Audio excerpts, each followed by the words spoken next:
But God forgives us our weaknesses so long as we... So long as we what?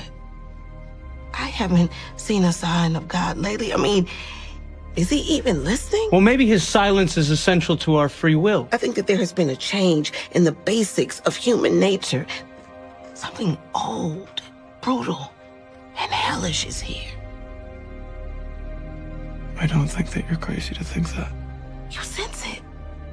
Nobody can do anything about it. It's like the darkness that hangs in the air even when it's sunny and light.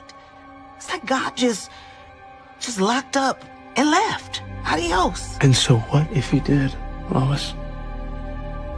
What if he's gone? What if that's exactly what he's done? Big Daddy's left and gone on a business trip, so we have the codes. We know the rules that goodness is governed by. And maybe this is his way of telling us that it's time that we figure this shit out on our own. He didn't just leave, Father. He left the keys to the candy store to the devil.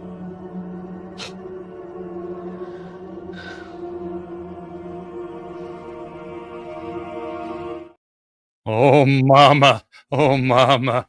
It's worse than we could have thought. Thank you. Thank you very much. Welcome to Aeon Byte. Indeed, maybe Big Daddy has gone on a shopping quest and the devil is running things. That's what we speculate here at Aeon Byte. But as always, nobody in this world is coming to save us. We lean on each other and we tap into the spiritual world and we go inward. Same old game, even if reality is falling apart here in 2025. And this is all the good news. Welcome, everybody, to our yearly Halloween special, where we will deal with all the shadow and dark themes of Gnosticism and its adjacent traditions. And you will find answers and you will celebrate as the veils get thinner and we can cross into the spiritual world and go down into the shadowlands to face ourselves and our demons. My name is Miguel Connor, and yes, I am in my Elvis costume because it is tradition. And I hope you've got your own persona on today. And a very cool group meet here, very cool astral guests. Good to have JC from Belfast Angel Healing. How are you, my friend? I'm doing pretty good, and there was no way in hell I was going to miss an invite from Portuguese Elvis, even if it's past my bedtime. I'd like to see Irish Elvis, but we shall see. No, you wouldn't, believe me. No. Yeah, definitely he's not sober, either my time or your time. We have a street performer in Belfast who does that. Of course, you gotta have that. So awesome. And always good to see the Moondog Vance. Vance, how are you doing in this Halloween season? Oh, I'm ready for pumpkin madness, and it's stewed suede shoes. Say that 5 times fast. And we'll see what happens. It's going to be interesting. Yeah, it's always impromptu. We always allow things to go where they must. As always, if you have any questions or comments, super chat them, or in about half an hour, Vance will open the phone lines. And if you have any questions about the topics we're talking about or anything to do with Gnosticism or the dark arts, please give us a shout if you want. And with us too, we got Mr. Graham Pong. Graham, how are you doing in this season of The Witch? Oh, doing pretty good. I think it might be more challenging to try to come up with movies that don't have anything to do with Gnosticism, Archons, and evil. Tag. All right. Well, of course, yes. I guess Christina Marie, good to see you, is asking who you are, Vance. Do you have an answer? Maybe it was meant for the chat. I believe he's the mayor of Flavortown. Flavortown, hairy head. Okay, yes, a brand new villain here. Yeah, very terrifying indeed. That's right.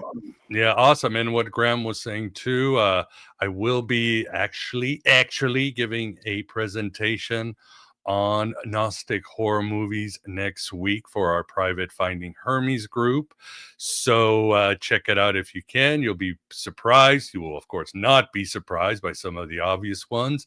And I'll even make the quick case that the horror genre really started consciously with Gnosticism, whoever started the genre. But that will be next week, and we'll see if I make it private. We'll see if I make it public. But right now, let's enjoy this time. Not much else on the housekeeping. Didn't write a lot of notes. It took me a while to get this costume on. Not used to wearing a jumpsuit. I don't know how the king did it every day, but so it is. Yes, the spirit of Elvis is in the house. I see the chat room. Already very funny comments. But let's get serious here. Again, I have some slides about, again, Wetiko, the shadow, the darker side. But one thing I've learned, when we talk about this in the show, is the idea of mind parasites, being attacked by spiritual forces and all that. But what I've learned this summer, my cruel summer, my summer of Saturn, my Saturn return, where I got Saturn. I was his plaything for a while, like a giant kitten playing with me. But as Monty Python says, I'm much better now.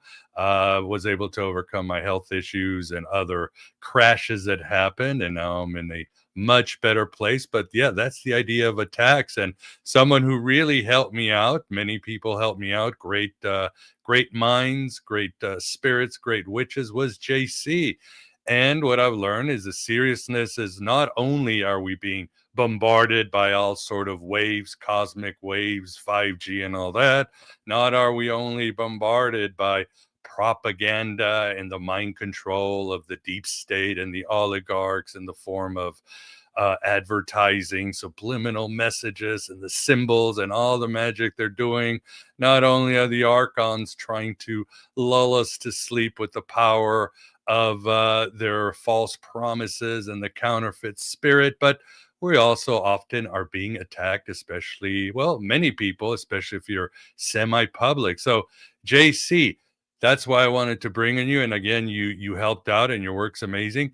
Tell us about magic attacks. Are they really as common as we've talked about, or what's going on here? Well, I think the two main places that you have to distinguish as separate are what's coming to you consciously from a person and what's coming from the unconscious. And to start with the unconscious, that's the vast majority of things like Malokia, evil eye, even psychic attack. Anything from particularly jealousy up to hatred would count as, you certainly don't have to be a magical practitioner to hold a grudge. I think in some cases, being a practitioner of magic in some way and holding a grudge or holding jealousy is doing so consciously, which can make a person a lot more dangerous in effect.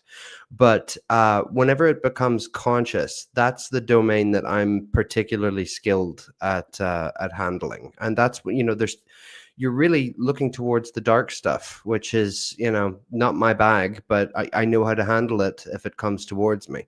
And I think that, it's becoming so common nowadays, because if you look at TikTok nowadays, for instance, somebody's able to get inside of less than 30 seconds a modus operandi to seriously mess with somebody else's life, with their trajectory, with their luck, with their energy.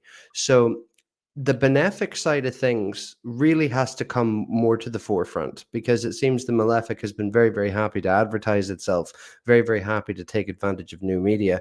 And I think people who took no interest in things now, the veil seems to be, at least in terms of the world tone at the moment, precariously thin.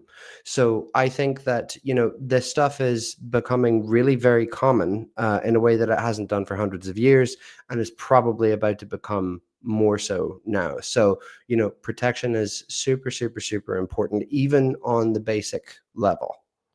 I've learned that recently. I have upped my protection, and yes, you've shown me how they've been attacking me, and of course, you and I have talked. Whether it's the witches and their connection to Charlie Kirk, or people throwing just magical shit at each other on TikTok, and of course, then you have all the resentment. You've got the companies who are playing with symbols, and they're going deep with the whole mind control, and all of these things open portals, break into the world of archetypes, and you would say often bring things that shouldn't be brought in and use them for the wrong reasons. Yeah, I would say so. I would agree with that. I think that once somebody else kind of forces a door open, it is the onus is ultimately on you to close that door. Nobody else is going to do it for you ultimately. So unless you're coming to a practitioner like myself who knows how to handle these things de facto, you're going to have to learn how to handle it yourself. And I think for somebody who feels like they might be in this position, the Psalms are an incredibly powerful tool, They and are. I'll illuminate why briefly. And this is as true for people who are of any variant of faith, whether it's Gnostic, Gnostic Christian, Standard Christian, whatever. The reason being that obviously generations, particularly of course of Jews and Christians, have been praying those texts, placing otherworldly importance into them. So even if you look at them from a semi-secular lens of, okay, this is, I might not believe in the full picture, but the intention was there and the energy's been poured into them. The expectation and the belief has created kind of a circuitry that's there that can be used to deal with all manners of issues and look for all manners of solutions. But for anybody in that situation, the go-to, the Mac Daddy, is Psalm 91. So if you can say that in the morning, it's typically best if you do it when the sun rises, but don't break your back over it. If you are fairly certain that you're under attack, you want to go with 91 3 times a day. And you also want to go with Psalm 129, which is liberation from oppression. You can do that once. So I would say that is, something somebody can get on their phone very, very easily. The most popular book in the history of man, not hard to get a hold of. But if you're going to expand outwards towards looking at herbs and things like that in regards to psychic attack, well, one of the first things I would say before I get onto herbology is I would say you want to get an egg. You want to cleanse the egg under running water. You want to pat it dry. You want to set the intention and or pray over it that it lifts any malokia, etc. from you. And then you want to run it over the body, the entire body if you want, but make sure that it's going over the third eye, the back of the neck, the solar plexus, and the base of the spine at the back above the buttocks. And that will take care of that.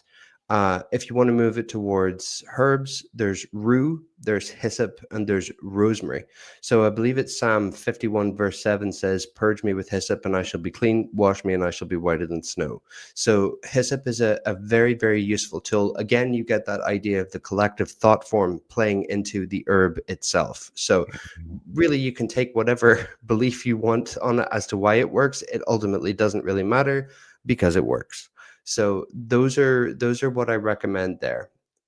Awesome. Yeah. And also having Jerry Marzinski, who's worked with schizophrenic prisoners who are often attacked by psychic vampires and mind parasites. He also recommends Psalm 23. It said it really helps get it out of their head. So 91, 23, I think. And what was the other one you brought? 10 It was the other one was Liberation one? it was 129. Yeah, 129. Okay. Yeah. And I mean 23 was actually the next one I was going to mention there, but Yeah. 2023 is kind of a Swiss Army knife. It can be applied to pretty much anything, and it's extremely useful. So yeah, good call to him. Yeah, and definitely want to bring in Vance and Graham. But first, people might be asking on the chat and out in the internet while they're in between casting more curses on me and you and everybody else. But they might be asking, how do I know when I'm being attacked? How do I know versus it's gas or something else, JC? Well, I would say that fundamentally it comes with the blurring of the edges is what I would define it as. Like a dulling of perception seems to be the sort of the first red flag that begins to happen. And from there things seem to move outwards towards things that aren't lining up when they should. And that tends to happen in increasing integers of severity. So, I mean, you can look online. I'm not going to run through like any possible thing that it could be, but if you're starting to get, somewhere between like 5 and 7 of a list of potential curse symptoms, you might want to take a look at it. If you're going to give any brevity to mystical thought in general, you should consider at least countermeasures.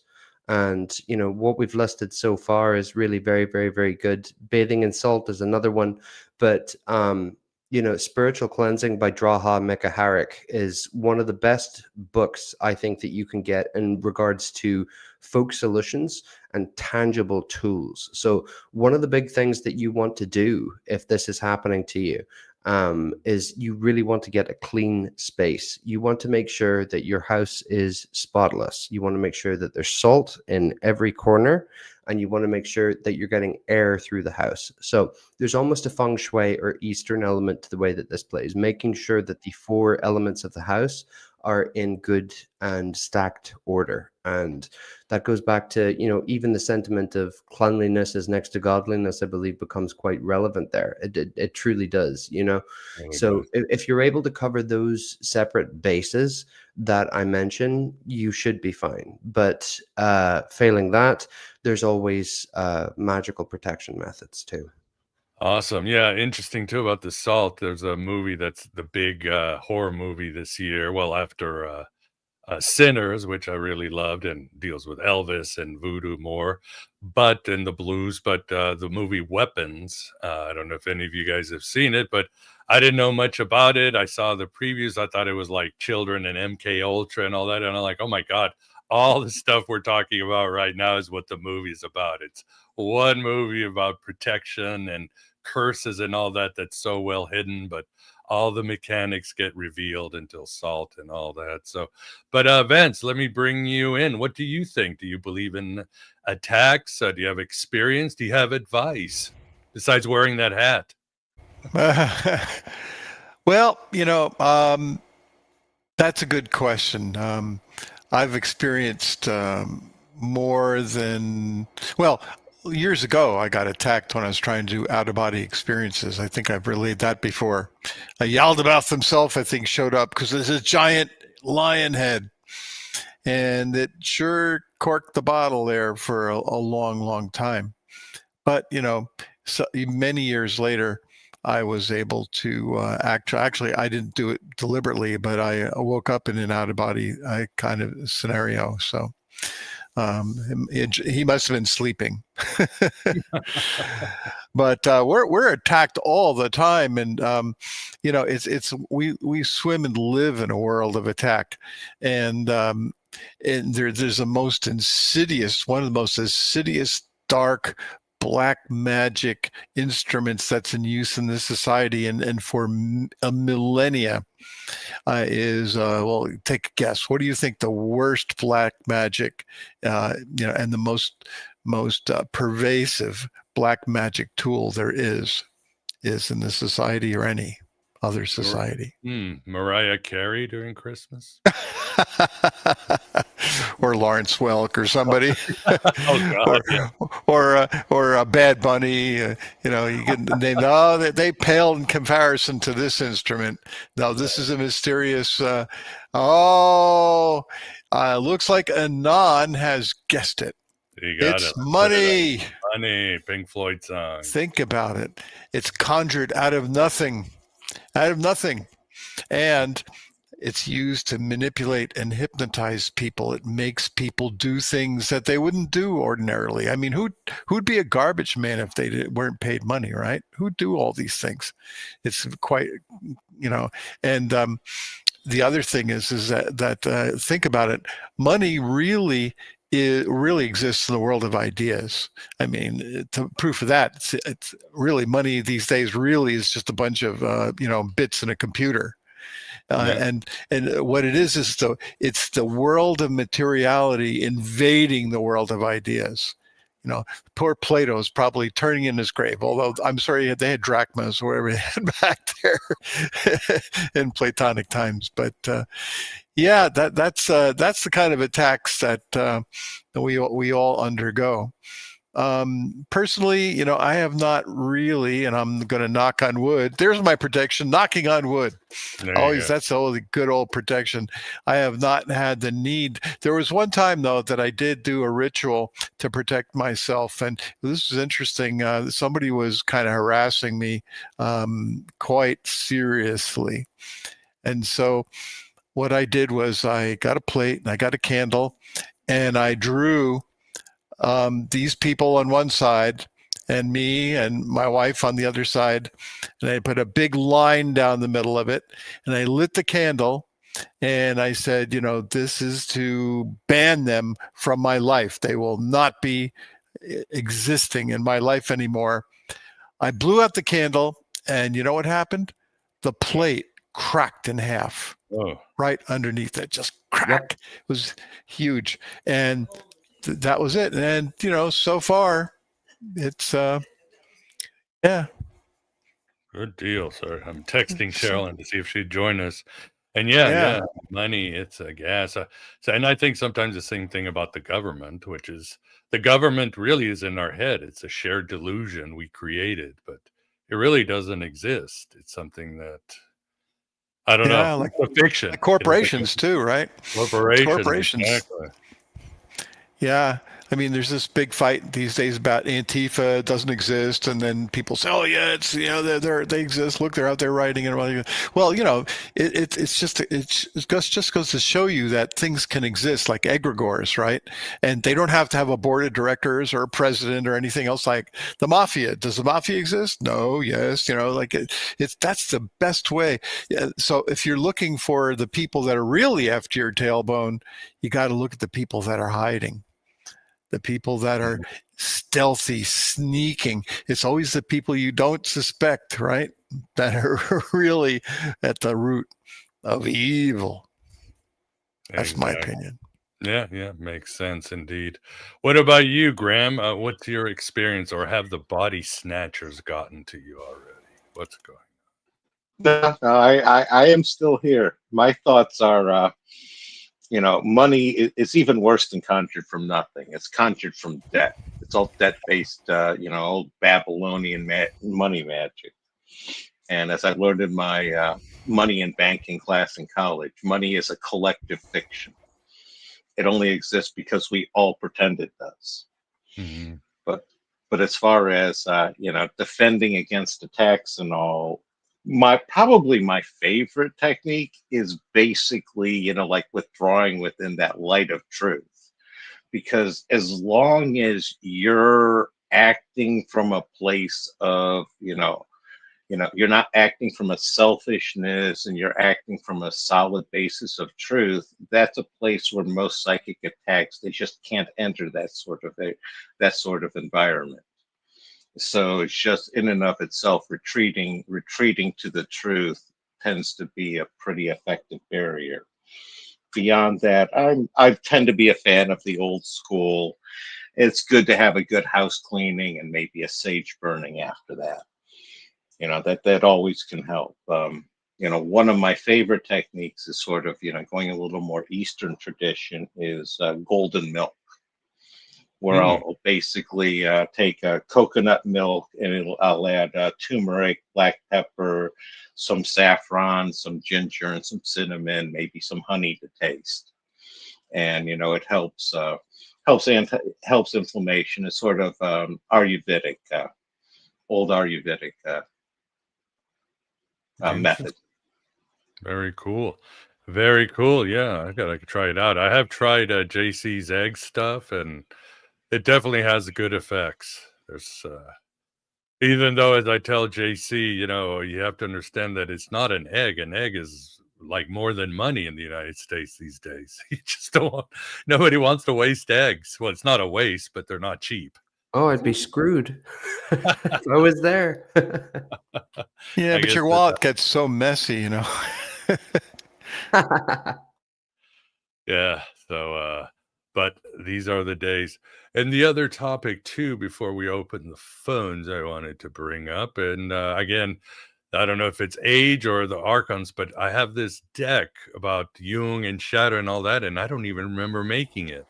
And Vance doesn't remember me using it, or maybe he does. So again, who knows if the Archons are retconning, but I will provide this attached to Patreon if AB Prime members want to know. It's just sort of a shadow symbols. It's kind of a whole deck on how to avoid mass control. I have a section on mass formation, the work of Matthias Desmet on how we become into the group thought. I mean, Jung did say that unfortunately the group always leads to the lowest common denominator.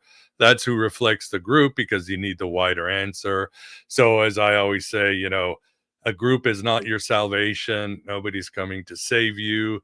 No party, no group organization. Join them as a baseline, but there is no salvation, and what's going to happen is it's going to degrade you in the end. So I've got all this idea on totalitarianism, mind control we can revisit, but I have this section on evil, and I wanted to ask you guys about evil. And here's some quotes, more or less Gnostic and Jungian quotes. First is Tom Waits, who said, "There ain't no devil, only God when he's drunk." That's a very Gnostic one. James True, I love this quote by him when he says, "This is not a battle of good versus evil. This is a battle of you against the lack of you. If there is plenty of you in your conscious, evil can't win or overcome you." Jung famously said, "The reason for evil in the world is that people are not able to tell their stories."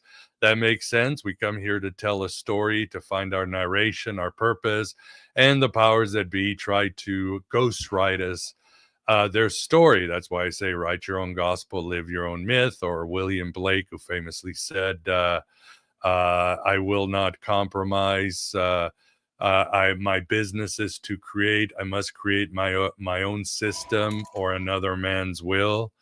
And of course, Franz Kafka, who famously said, "Evil is whatever distracts." We're here on a mission, and there's a million things trying to get us off our path to who we are and what our purpose is, and our great sacred quest of self-knowledge. So that is more or less what evil is. JC, in your disciplines with your clients or for yourself, would you define evil? That's one of the biggest questions, I think, in the entirety of philosophy, not just magic. You know, what is evil? What's its origin? You know, what's the ontology of it? And I think ultimately that one of the best definitions that I heard, and prefacing that, I think what Vance said is really, really true, which is that sometimes the most evil forces you wouldn't suspect them. You know, they're so good at masking true intent that you're not going to see it coming. But one of the main sources that I come back to when I formulate an answer to that question is Tolkien. And Tolkien's talk about, and I believe it was Leaf by Niggle, the book that he wrote, and also On Fairy Stories, a collection of his essays. Great book. I recommend it to everybody. Was that, evil is fundamentally an inversion and a perversion of good. So it's like a cheap imitation. So, you could loop that back to what Vance was saying about money, how it can contort and how it can distort and how it can make people do things that they don't want to do. And, I was talking to a musician lately, and I said that I think that all of art, all of creativity is fundamental. It carries a Gnostic impulse, the desire to get away from here, to get towards something higher. And I think that evil, as is the case in cults, as is the case with a lot of black magicians, as is the case, so on and so forth, will take that pure desire for escape and will turn it in on itself and manipulate it for its own ends. So there's sort of a pattern here with how that happens. Yeah, well said indeed, for sure. Yeah, it reminds me of what did Khalil Gibran wrote, and Elvis used to love this quote. I even have it on his own handwriting. He said, "For what is evil but good torture by its own hunger and thirst?"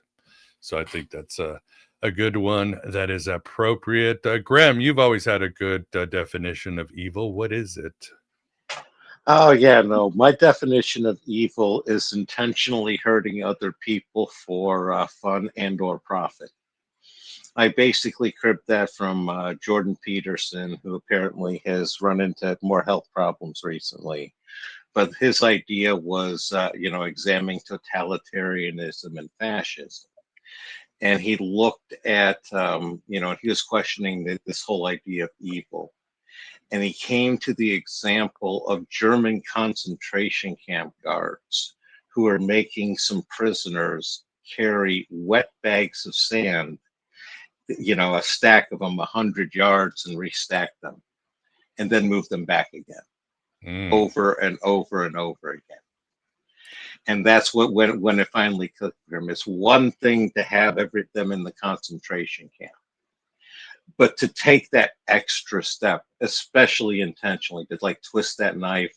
He said, regardless of what else might be evil, I know that's evil. So I basically adopted that to the idea of, intentionally hurting people. You're hurting them for money, like thieving, or, just for the lulz. It's that idea of intentionally hurting other people, unless it's like in self-defense or out of desperation. When you're just doing it, when you have the option not to. That's what I go with. Tag. I would say both of them are ruled by intention. I would say like acts of good and acts of evil fundamentally sprout from the intention that's set from the outset, and that colors everything else that follows. Absolutely.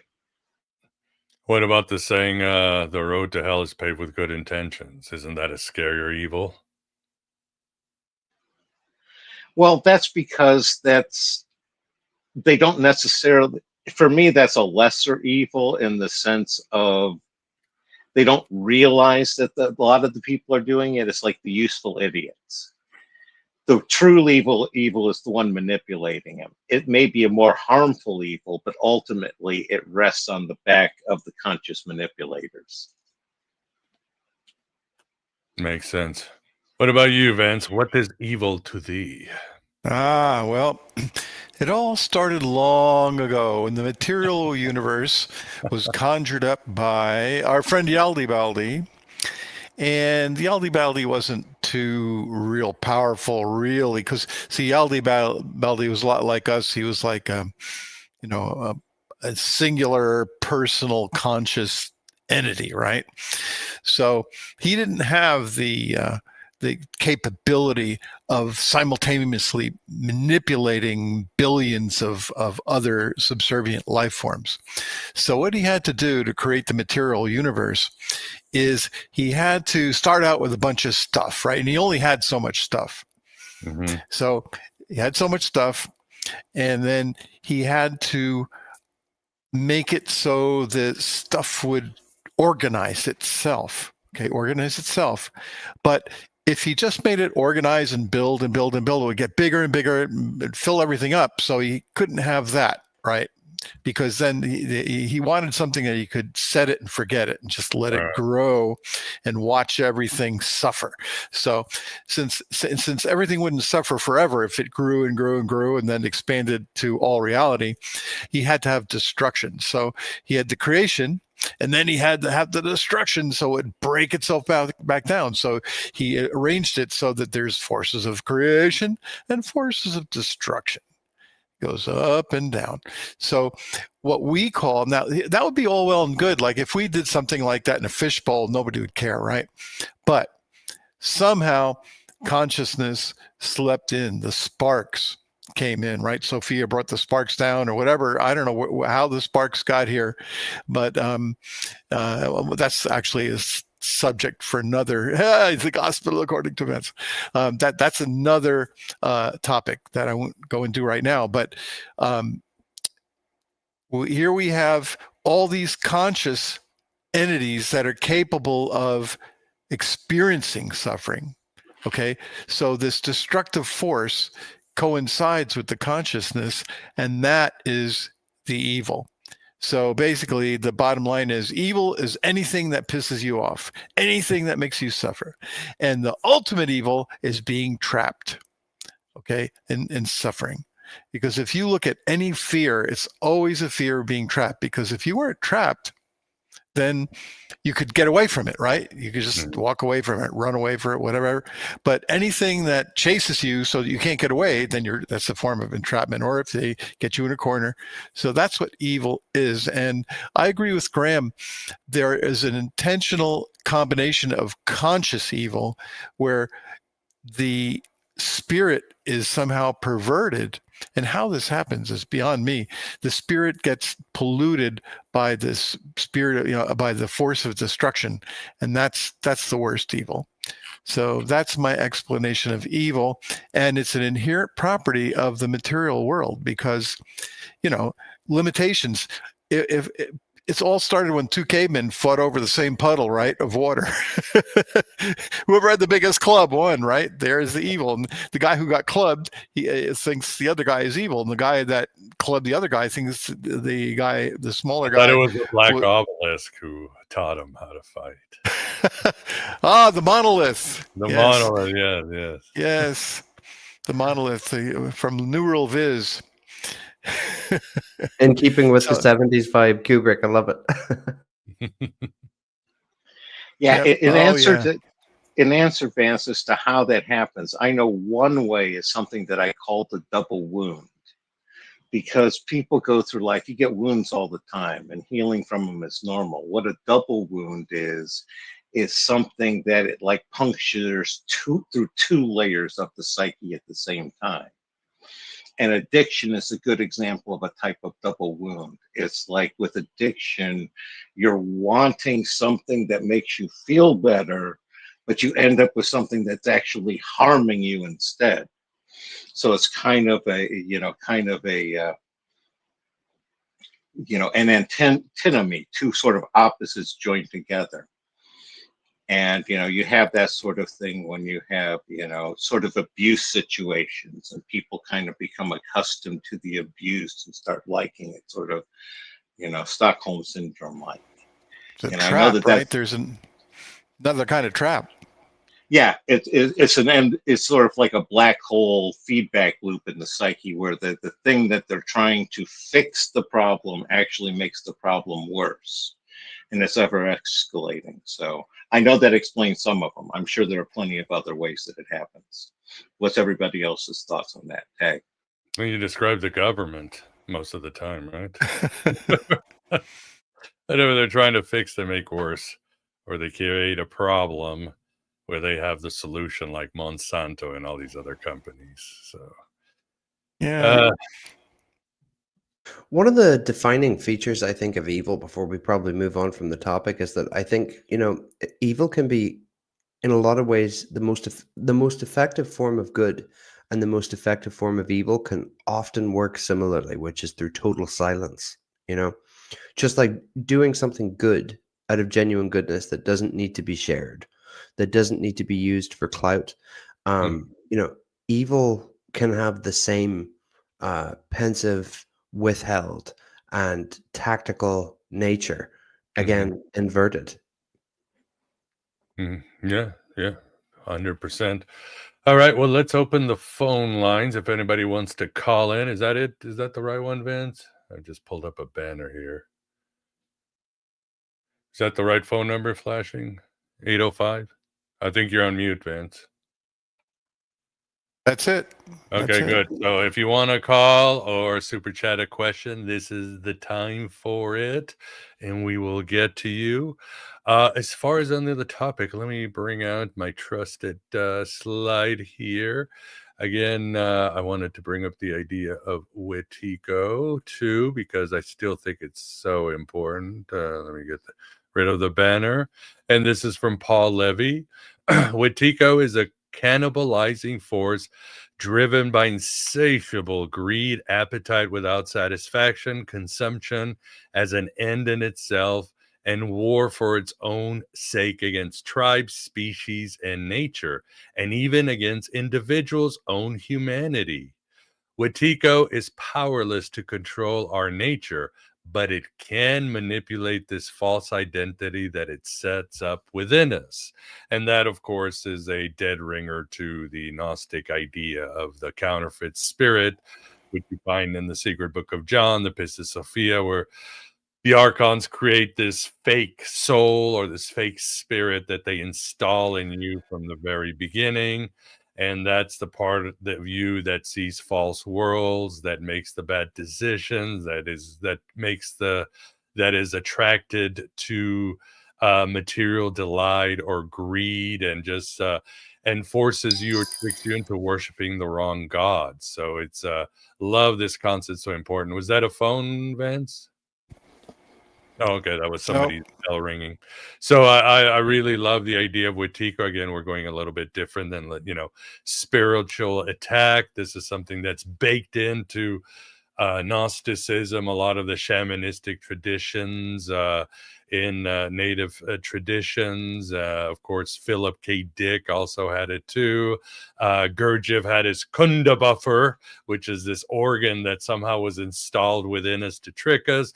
And even other people like Bernardo Kastrup or Donald Hoffman will say, the primary purpose of our mind is to fool us. Why? Because we live our purpose as evolutionary, which is food, shelter, procreation.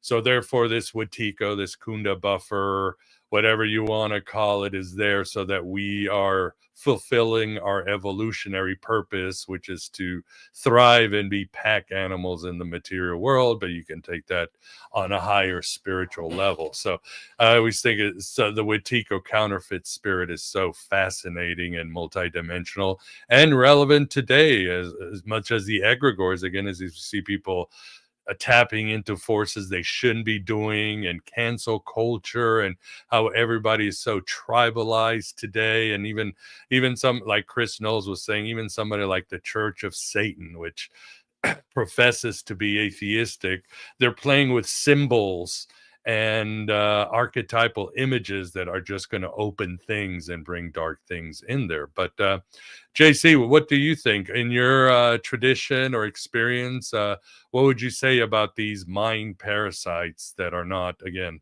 spells from somebody else, but are these sort of algorithms or viruses that attach to your brain? Well, one of the ways that I'm happy to sort of view this is that, reality exists in a binary dichotomy that I would compare to the lobes of the brain. So you have the left brain reality and the right brain reality. And if we want to look at the sum totality of that brain applied towards mysticism, you could absolutely refer to these things as viruses in the sense of codes. But as Witchmaster is saying there, yes, absolutely, they're looking for loosh.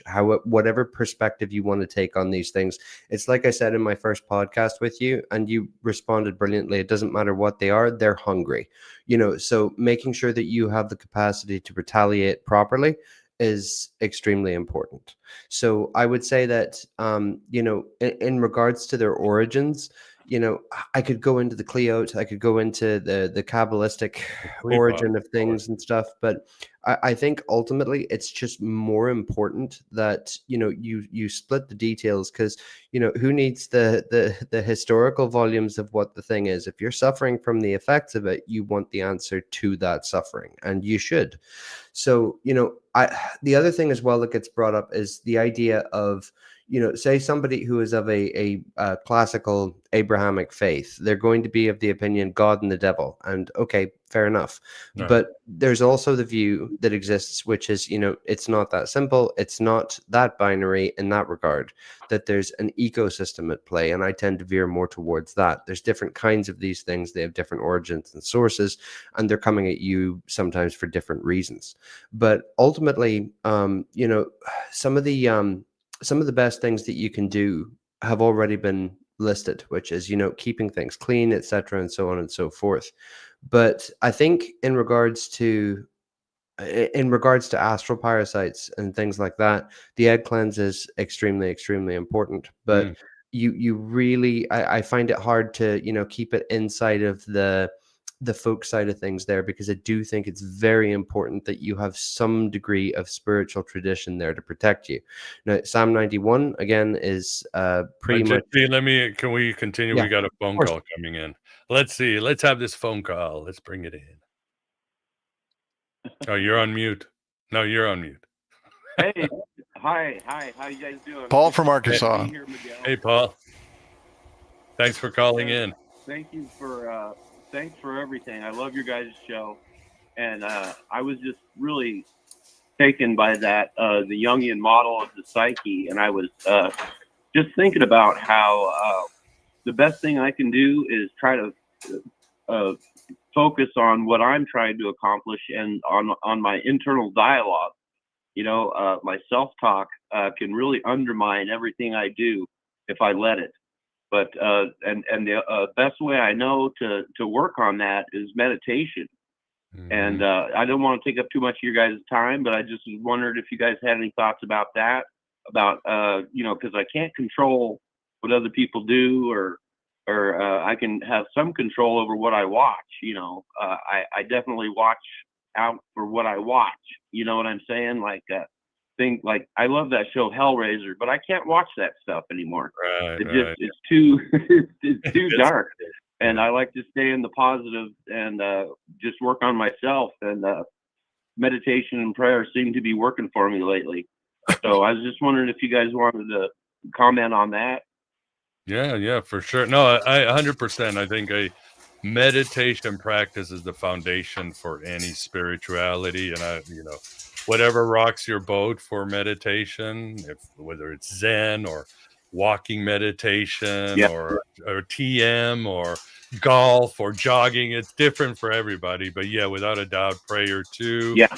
In the Gnostic Gospels, they say when the Archons attack you, you simply say, I am not of this world. My home is with the Father. That's all you need to do. You can do simple. So, yeah. But that's the baseline. That's the foundation. Yeah. Yeah, I am not of this world. And Or my home is, I belong with the Father. Very simple. I think the Gospel of Thomas says the Archons will ask you, well, how do you know you have a divine spark? That's what they'll ask you. How do you know that the Father's within you? Because they're trying to trick you. And you simply say, the evidence is a movement and a meditation, which means you're conscious, you're sentient, you're looking, and the Archons will just say, all right, come on, get through it. Yeah, get it through. Like Polly from The Sopranos. Yeah, get out of here. So, yeah, know thyself, and I think that's where it's at. Is I'm really just trying to know myself the last month or so, and a lot of things have changed. Just weird things, like I had this laptop that I was locked out of because of BitLocker, and all of a sudden I figured out how to get into it and override it, and now I have another laptop. And it's just good stuff like that has happened, and staying sober. of course. Oh, a big one. Yeah. I don't smoke weed anymore, and that was really sucking my ambition, and I can't function on that stuff. I have to give all that stuff up, and alcohol, of course. Not good for my psyche. No, it clouds your mind. Anything that clouds, and meditation will clear it up. You guys have anything to say about meditation? JC? Yeah, I do. Particularly, I would say in regards to what was mentioned there, alcohol and marijuana are two sort of seriously underrated dangers whenever it comes to one's spiritual health and hygiene. They are. 100%, they really are. And the wearing down of the aura that can happen with alcohol consumption, particularly to excess with binge drinking. And think about the places you go to as well. Think about the type of people that they attract, where you're going to, and what they might have on or around them. And it's not to sort of, stir up or poke at paranoia in people. It's just really a reality of what's happening outside of visual sight. But another thing that you said that stuck out to me very, very clearly reminded me of what Nietzsche said about the element of aesthetics linked to morality. And he compared a moth to a butterfly, and how which one represents evil and which one represents good based upon how they look. So whenever you talk about Hellraiser and all the Clive Barker stuff, etc., and everything of that ilk, I totally understand. And it's not to sort of nullify somebody's sharper edges or the things they might like, or reduce somebody else into, you know, something more palatable to mass consumption. But I do think that there is an element at play in what Nietzsche was talking about there, which is that sometimes the darker stuff indeed can be a harbinger or carrier for darker energy. Yeah, that's how I feel about it. I love those kind of shows, but it's Halloween and they're everywhere, and I like some of them I might watch, but I gotta like have my guard up and watch my internal dialogue once again. You know, what am I focusing on? What's coming out of my unconscious mind and filtering up to my ego? You know? Yeah, agreed. I think, All right. Well, yeah. I was going to say that I think you're on a really good path. You know, the biggest thing there is you've identified what I say is the only thing you have a shot at controlling is yourself, if you're lucky at it. And you went through it. You're going through a transition, and I've been through some of those myself, where what you enjoyed at one point, all of a sudden, it's just something that's almost toxic to you at that point. For me, it was one of those things with sports, where I used to love sports because I loved the competition and everything, and it reached the point where it's not really a competition, it's a pageant. And I just learned that I didn't like any of the players, any of the owners, and it's like, if I'm not enjoying it, it's just, I had to give it up. And it sounds like you're going through one of those. Good job, keep going. Yeah, thanks for the phone call, Paul. Really appreciate it. Good ideas. That's not a super chat, but I thought we'd get it up since this is part of your world, JC, Oracle of Relfi. I gotta take these glasses off. Question for JC: can I get attachments from walking through Dolmen portal stones? I presume she's talking about Mahara. So she actually wouldn't be the first person who has asked me this. And this was a friend of mine's partner who was actually from India. So she had no sort of blood relation or immediate environmental relation to the place, but she went there and just wasn't herself afterwards. So if you're concerned about that, feel free to shoot me an email about it, and I'm happy to just recommend you whatever you need. And yeah, it can happen, but I would recommend, you know, first and foremost, just the stuff that I've gone through as a preliminary. You know, just go through that first of all, and the Psalms are really effective there as well. But in regards to Fae related stuff, that's a very different sort of it's a very different sort of arena. It can be handled with magic, but there's more deliberation and negotiation that sometimes has to happen. So I would recommend, if you have a degree of concern there, then you might want to look at sort of consulting a professional. I know a very, very very wise old lady in the Republic of Ireland who taught me a lot about how to deal with sort of the energies that are here, that are innate and that are of the forests usually. Awesome. Well, thanks for that. Here, I'm going to take off my glasses. I'm starting to get a headache. I'm going to take this off here.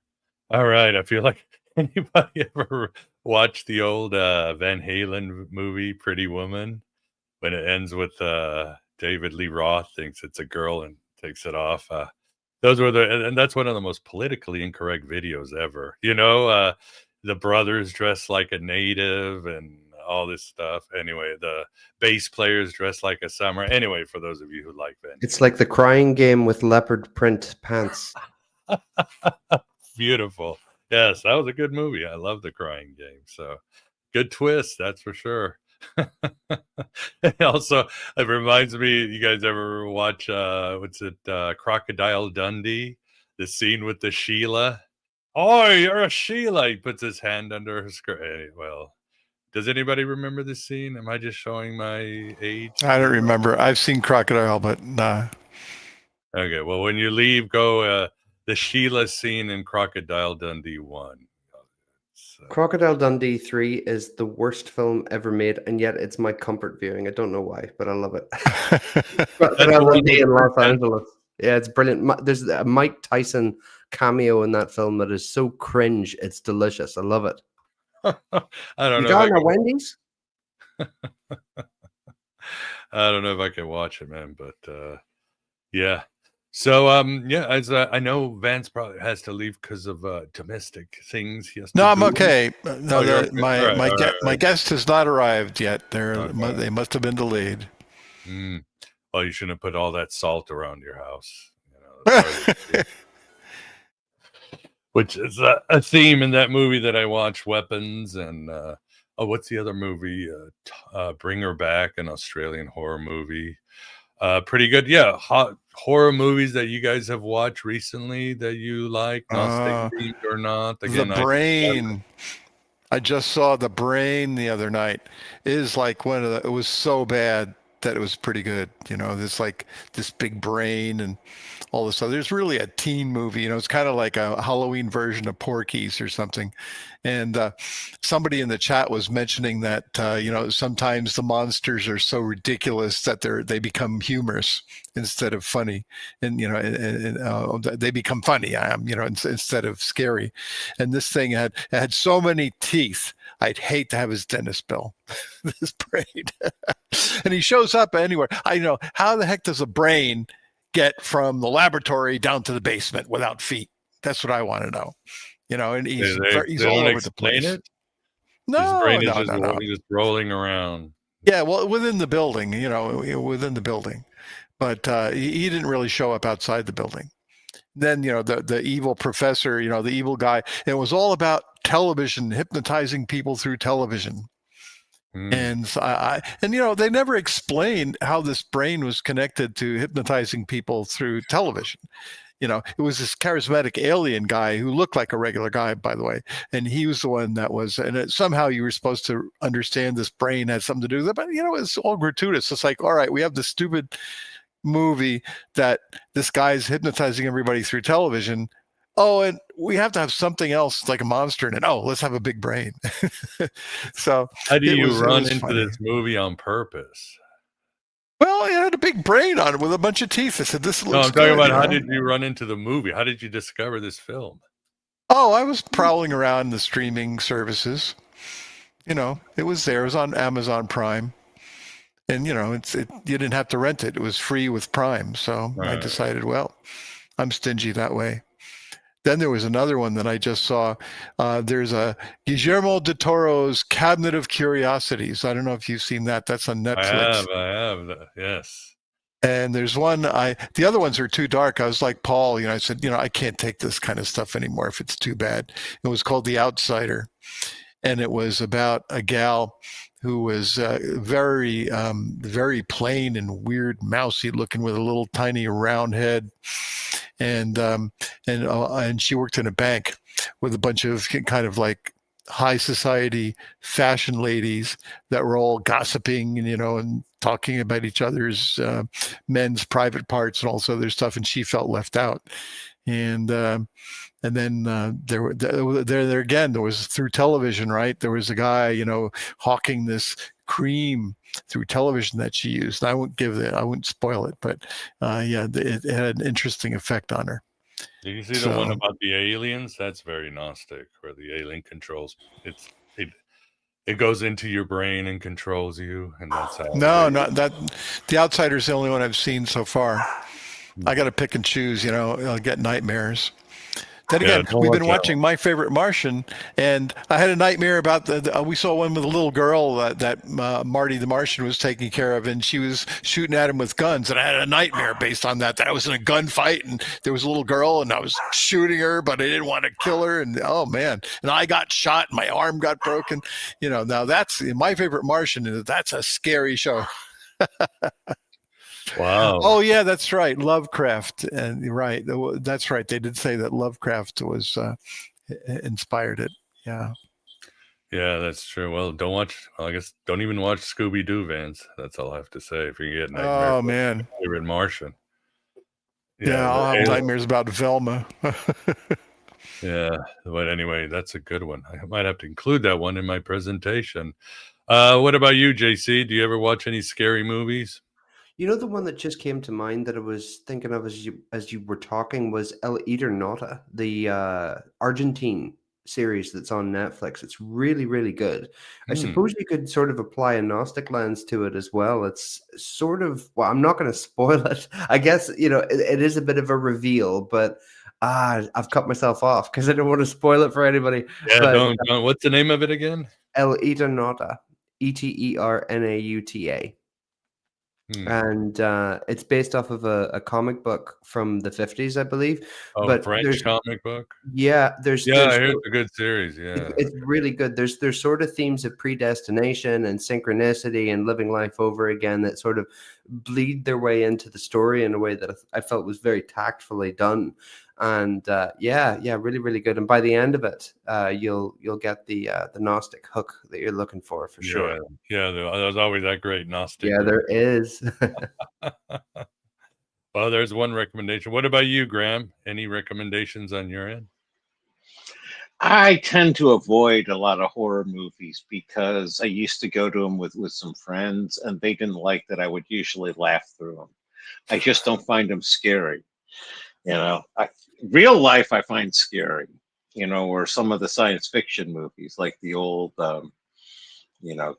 Colossus, the Forbidden Project, which becomes especially scary considering they're building those data centers and they just need to call them Colossus and Colossus 2. Things like that are more frightening than things like The Ring, where I'm noticing it's like, wait a second, that can't be their kid because they both have blue eyes and his are brown. Yeah, for horror movies, probably my favorite is Bones with Snoop Dogg, where Snoop Dogg comes back as a revenant, and it's a lot of commentary of how the ghetto degenerated after the 70s, where Snoop was Jimmy Bones, and he was running the numbers, pimping the women, but it was a vibrant, happy society. And then then they brought in crack, and Jimmy wasn't down with crack, so Jimmy got whacked, and he comes back later and is a revenant in order to take out his killers and such. But it's Snoop being Snoop as a ghost, and I can't get enough Snoop. No. I'm so sorry we never saw a sequel to a Huggy Bear sequel movie to Starsky and Hutch. Tag. Yeah, he was the best part about that movie. That's for sure. Oh, yeah, I saw Vance flash up the brain picture. So how many stars does that thing have? Who knows? 0, -6. That's how bad it is.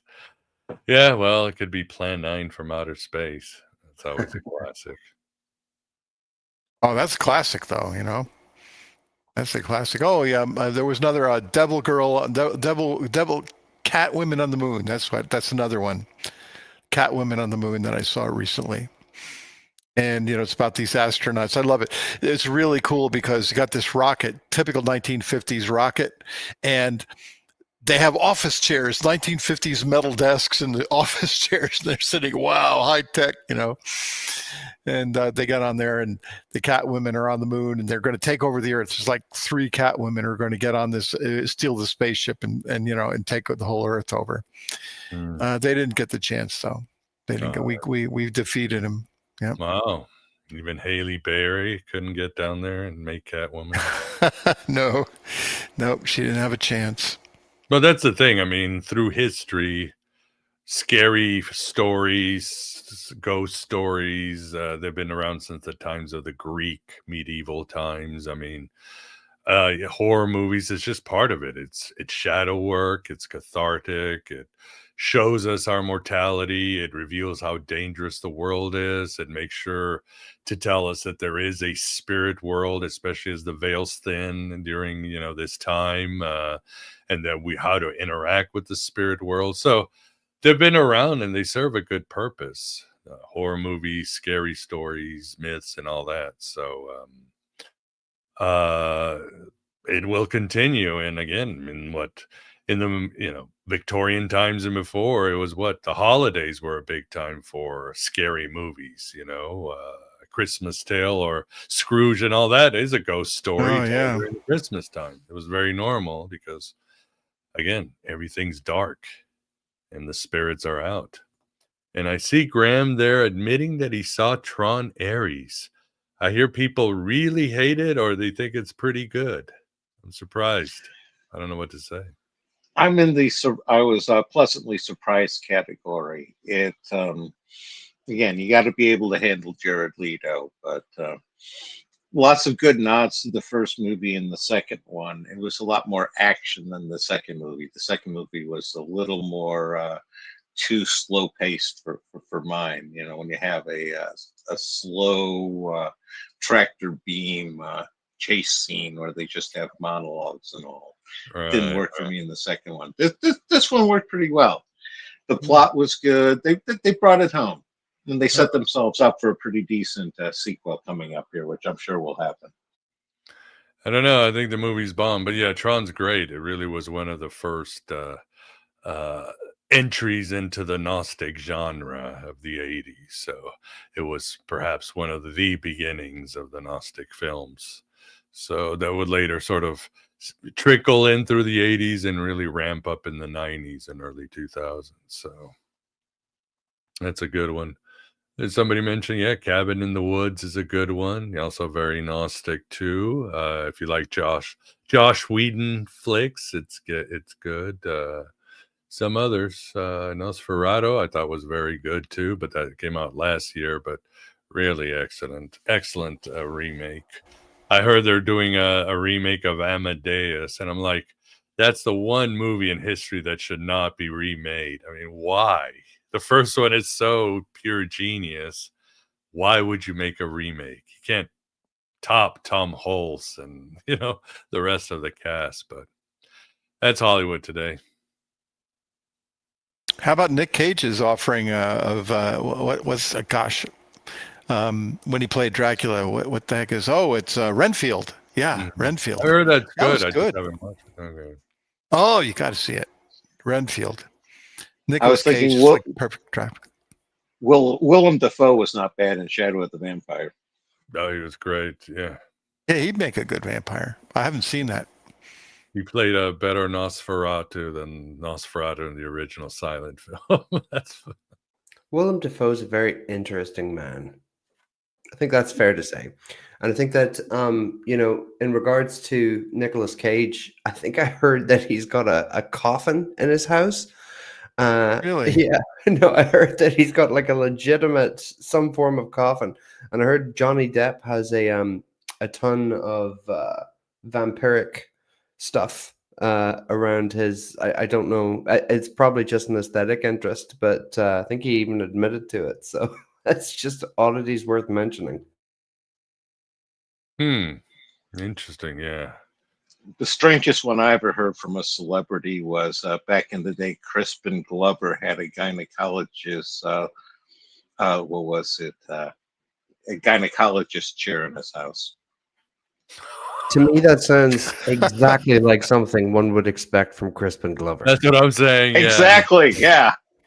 It's still the weirdest one I heard from a celebrity, but yeah. Yeah. From the weirdest celebrity. So. I don't know. I think Tommy Wiseau's probably got something going on there from The Room, if you know him. That seems likely. Oh, that's such a good film. I love watching that film. It's amazing it ever got made, and I'm so happy it got made. So, you guys probably may not remember this film, but this delighted me as a kid. I used to have imaginative play, and recreate the movie in real life. But the Crawling Eye, otherwise known as the Trachtenberg Terror.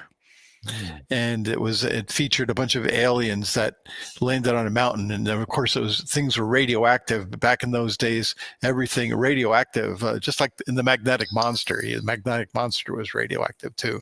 I love the Magnetic Monster because it had the Deltatron. And the Deltatron was like this huge thing with a bunch of tubes and lightning going on in the tubes, and they were trying to kill the Magnetic Monster. And the magnetic monster was like he was on a little slide or something. He wasn't very big, but he could create magnetism all around, and he could pollute the world with magnetism and radiation. So, but they finally killed him with the magnetron, which is located deep under the ocean. I love everything has to have Tron in it, even Tron, which is what it's Oh, just yeah. Greek for instrument. I think that's it, right? Megatron and Tron. Yeah. Somebody thought of it and they added to everything, even though it just means instrument. That just makes me think of pure American optimism from another time when everything had Tron at the end of it. Mm-hmm. Yeah, it is. Maybe it just sounded cool to the writers, screenwriters, and so forth. That too. Can we all blame it on Enoch and Metatron? Yeah, we could. Yeah, Metatron. Is that Greek? Is that from the Greek? Cool angel. I believe to be Enoch. Yeah, that's who allegedly Enoch turned into. They're still arguing over what the origin of the word. Yep. Yeah, nobody really knows. It's possibly Greek, but probably not. So, Well, magnetron is a technical, piece of equipment, which is in your microwave ovens. Creates microwaves, magnetrons. Klystron, that's another. Klystron's a huge microwave generator. I think it came from electronics originally. Tronics, electronics, electron. Right. There you go, electron. That's the basis of it. Electrons. Mm-hmm. By the way, the Forbidden Planet is a horror movie. It's science fiction, but it's horror movie because it had the monster from the id. Yeah. Didn't that have Leslie Nielsen in the lead? It did, and he was in a serious role. Yeah, he was so good. He was Arlene Francis. Yeah, he was a really brilliant man. He was. He certainly was. Well, awesome. Well, I think we better wrap it up here. It's been a great conversation, a great Halloween discussion. And I hope those out there have certainly found some insights, if anything, to watch a good Halloween movie or go listen to Vance and go watch The Brain. And The Brain. You want something to laugh at. But I hope you got some ideas on how to help yourself if you feel you're being attacked, whether it's a Wetiko or, again, without a doubt, there are magic spells being thrown at us, public figures, podcasters, people who see you on YouTube. It doesn't matter, people who are jealous of your work, and it's just being ramped up. So please protect yourself. Please live the inner life. Please live as much spiritual as you can, because again, even without that, the powers that be are always throwing some sort of spell at you through propaganda or other forms of magic that they use against us. And it's important that we stay always protected and always alert, and there is always a solution. So, first, JC, thanks for joining us. I'm glad you stayed up for this, and tell everybody about your website and where to find out more of your services. Sure. And thank you, Miguel, and thank you, Vance, both for having me, and it was a pleasure sharing space with Graham as well. Thanks, guys. And I'm at belfastangelhealing.com. Also the same for Instagram and Facebook. Awesome. Check him out. Again, his work is good, and it's very useful and very needed today. That's for sure. And Graham, thanks for keeping us company. I'm still laughing about you saying it's another Wetiko sunrise. Every time I see the word tequila, I'm going to replace it. Yeah, Wetiko.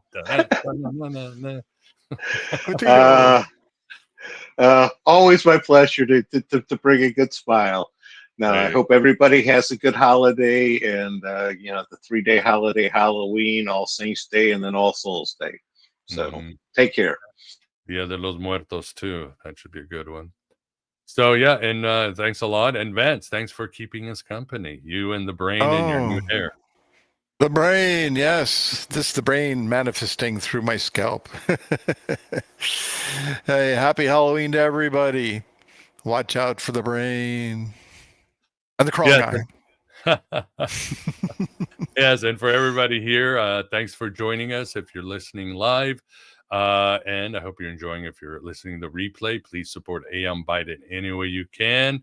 Remember, my wife is doing tarot readings. Don't forget about the virtual Alexandria Academy, only $9.99. Join the Patreon. I do take crypto. I do have a wish list on Amazon. Anything you can do to support Aeon Byte, even if it's just sharing, leaving a comment, subscribing, or sending some positive energies my way. And I hope this podcast is always sending you positive and awakening energies your way. And we got some good shows. On Thursday, we'll be doing a show on Mayan astrology and divination. Next week, we'll tackle one of the 800-pound gorillas, Gnosticism and politics. And we got other great shows coming on the horizon the rest of October and in November. But other than that, yeah, appreciate the guests here. I appreciate you, the audience. I appreciate your support. And I hope you have a rest of the spooky season. And everybody, take care. Good night.